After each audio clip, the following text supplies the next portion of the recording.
When did you make someone choke on their own double standard? One day my son came home crying because his teacher had twisted his ear when he went to complain to her about getting bullied.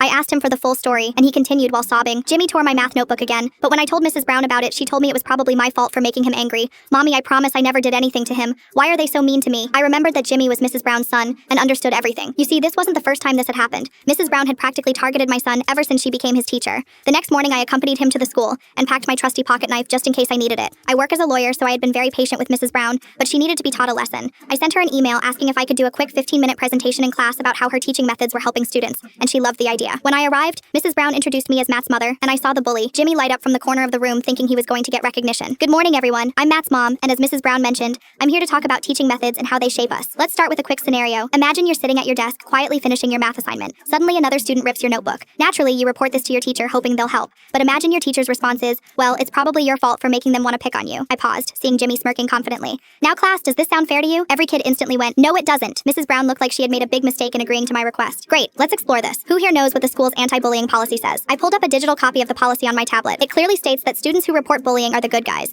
and the teacher who doesn't help them is the bad guy, especially if the teacher starts twisting their ears or blaming them for speaking out. Everyone looked at me in shock, because they had all seen how Jimmy wasn't punished at all, even though he was the bully. I walked slowly through the desks, addressing each child directly. Every one of you deserves to feel safe at school. If someone hurts you or your belongings, you're not at fault, ever. And if an adult tells you otherwise, they're breaking the rules and could even end up in jail. Mrs. Brown cleared her throat nervously, interrupting. Perhaps we should wrap up. Just one moment, please. I smiled calmly. Students, if you ever feel like you should say something, say something. And if you get punished for simply saying something, then that means you were in the right, but your teacher's ego got hurt. Turning to Mrs. Brown, I said pointedly, right, Mrs. Brown? She was forced to nod weakly, clearly humiliated. As I packed my things, I whispered to Matt loud enough for others to hear, never stop speaking the truth, sweetheart. You're brave for standing up. Matt smiled softly, and Jimmy shrank in his seat. His previous confidence vanished. Mrs. Brown looked anywhere but at me while trying to hide how red her face was. Outside the classroom, Mrs. Brown quickly approached me, clearly flustered. I think you owe me an apology. You embarrassed me in front of my students. I think she had mistaken me for one of those mothers who would stay down and accept her words just because she was my son's teacher. I calmly looked her in the eye. Let's discuss this with Principal Andrews. I'm sure he'd love to hear about your teaching methods firsthand. Within minutes, we stood in Principal Andrews' office. I maintained my calm as I spoke clearly. Mrs. Brown has physically harmed my child and repeatedly failed to protect him from bullying. I interrupted her interruption with a stern look on my face and kept looking her in the eyes as I continued. If I hear her violating the school policy and state laws again,